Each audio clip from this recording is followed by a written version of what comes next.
Hello and welcome to Luthra classes. हमारा आज का सब्जेक्ट है इकोनॉमिक्स। चैप्टर का नाम है बैंकिंग। जो टॉपिक आज हम कवर करने वाले हैं वो टॉपिक है मीनिंग ऑफ क्वांटिटेटिव इंस्ट्रूमेंट्स और दूसरा quantitative instruments used by central bank to control money supply. तो आइए स्टार्ट करते हैं। पहले quantitative instruments. These instruments influence the overall money supply in the economy. ये वो इंस्ट्रूमेंट्स हैं जिसकी वजह से पूरी कंट्री में मनी सप्लाई इफ़ेक्ट होती है, यानी कि पूरी कंट्री में सभी सेक्टर्स के लिए मनी सप्लाई इंक्रीज होगी या डिक्रीज होगी। तो ये वो इंस्ट्रूमेंट्स हैं जिनकी वजह से ऐसा होगा। तो आइए पढ़ते हैं ऐसे कौन से इंस्ट्रूमेंट्स हैं। पहला इंस्ट्रूमेंट है बैंक रेट और रेपो रेट। बैंक रेट और रेपो रेट की वर्किंग सेम है, इसलिए हमने यहाँ पर दोनों को एक साथ ले लिया है। इसको पढ़ते हैं। It is the rate at which central bank offer loan to commercial banks. बहुत इजी लैंग्वेज में लिखा हुआ है, जिस रेट पर सेंट्रल बैंक कमर्शियल बैंक्स को लोन देता है उस रेट को बैंक रेट या रेपो रेट बोलते हैं। आइए इसकी वर्किंग पढ़ते हैं अब। In situation of excess demand यानी कि इन्फ्लेशन। एक्सेस डिमांड का मतलब होता है जब मार्केट में गुड्स और सर्विसेज की डिमांड ज़रूरत से ज़्यादा हो जाए, यानी कि इक्विलिब्रियम से ज़्यादा हो जाए, तो उस सिचुएशन में इन्फ्लेशन क्रिएट हो जाता है। इन्फ्लेशन यानी कि महंगाई। तो इस सिचुएशन को ठीक करने के लिए सेंट्रल बैंक इस इंस्ट्रूमेंट का यूज़ कैसे करती है, इसमें हम वो पढ़ने वाले हैं। तो पढ़ते हैं। Central bank raises bank rate और रेपो रेट। तो एक्सेस डिमांड में सेंट्रल बैंक इस रेट को बढ़ा देती है, बैंक रेट या रेपो रेट को। By raising this rate loan for commercial banks becomes costlier. इस रेट के बढ़ने पर कमर्शियल बैंक्स के लिए लोन महंगा हो जाता है। अब जब कमर्शियल बैंक्स के लिए लोन महंगा हो जाएगा तो आगे पब्लिक के लिए भी लोन महंगा हो जाएगा, तो मार्केट में लोन कम जाएगा। आगे पढ़ते हैं।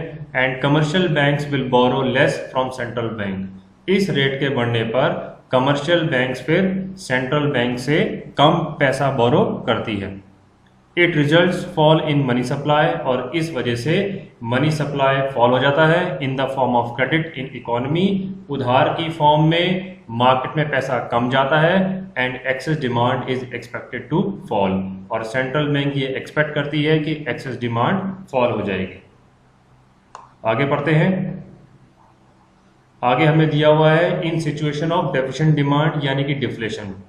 डेफिशिएंट डिमांड का मीन्स क्या होता है, जब गुड्स और सर्विसेज की डिमांड इक्विलिब्रियम लेवल से नीचे हो, यानी कि ज़रूरत से कम, तो उसको हम डेफिशिएंट डिमांड बोलते हैं। और डेफिशिएंट डिमांड की वजह से डिफ्लेशन आता है, यानी कि मंदी का दौर, जब गुड्स और सर्विसेज के प्राइस गिरते रहते हैं। तो इस सिचुएशन में सेंट्रल बैंक क्या करती है, इसको पढ़ते हैं। Central bank reduces bank rate और रेपो रेट। अब इस सिचुएशन में सेंट्रल बैंक बैंक रेट या रेपो रेट को कम कर देती है।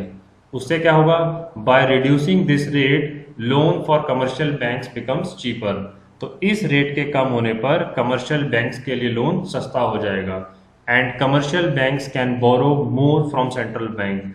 तो कमर्शियल बैंक्स की कैपेसिटी ज़्यादा उधार लेने की हो जाएगी सेंट्रल बैंक से। It results increase in money supply. इससे मार्केट में मनी सप्लाई बढ़ जाएगा क्रेडिट की फॉर्म में। And deficient demand is expected to rise. और सेंट्रल बैंक ये एक्सपेक्ट करेगी कि डेफिशिएंट डिमांड ठीक हो जाएगी। नेक्स्ट हमारे पास इंस्ट्रूमेंट है cash reserve ratio. It is the minimum reserve that every commercial bank have to keep out of its total deposits to central bank. ये वो मिनिमम रिजर्व है जो हर कमर्शियल बैंक को अपने टोटल पब्लिक डिपॉजिट्स में से central bank के पास रखवाना पड़ता है। ये वो मिनिमम रिजर्व है जो कि रखना ज़रूरी है सेंट्रल बैंक के पास, जो हर कमर्शियल बैंक रखेगी। इसकी वर्किंग पढ़ते हैं। इन सिचुएशन ऑफ एक्सेस डिमांड यानी कि inflation, central bank raises CRR। इस सिचुएशन में सेंट्रल बैंक CRR को बढ़ा देती है। आगे पढ़ते हैं क्या होगा इससे। By raising CRR now commercial banks have to keep more reserves than before to central bank. CRR के बढ़ने पर अब कमर्शियल बैंक्स को पहले से ज़्यादा रिजर्व सेंट्रल बैंक के पास रखवाना पड़ेगा। It results decrease in money supply in the form of credit, और इसका नतीजा क्या होगा? कमर्शियल बैंक के पास ज़्यादा मनी नहीं बचेगा पब्लिक को क्रेडिट देने के लिए, जिससे कि मनी सप्लाई डिक्रीज हो जाएगा। And excess demand is expected to fall, और सेंट्रल बैंक ये एक्सपेक्ट करेगी कि एक्सेस डिमांड कम हो जाएगा। नेक्स्ट पढ़ते हैं इसका opposite situation. In situation of deficient demand यानी कि deflation, central bank reduces CRR। तो डेफिशिएंट डिमांड को ठीक करने के लिए सेंट्रल बैंक CRR का रेट कम कर देगी। तो by reducing CRR now commercial banks have to keep less reserves than before. अब कमर्शियल बैंक्स को पहले से कम रिजर्व रखवाना है सेंट्रल बैंक के पास। It results increase in money supply, इससे मार्केट में या इकोनॉमी में मनी सप्लाई बढ़ जाएगा क्रेडिट की फॉर्म में, क्योंकि कमर्शियल बैंक के पास अब ज़्यादा पैसा बचेगा उधार देने के लिए। And deficient demand is expected to rise, और सेंट्रल बैंक ये एक्सपेक्ट करेगी कि डेफिशिएंट डिमांड ठीक हो जाएगी। इसी के साथ आज का टॉपिक यही खत्म होता है। एक नए वीडियो के साथ मैं आपके सामने फिर हाजिर होऊंगा। Thank you very much.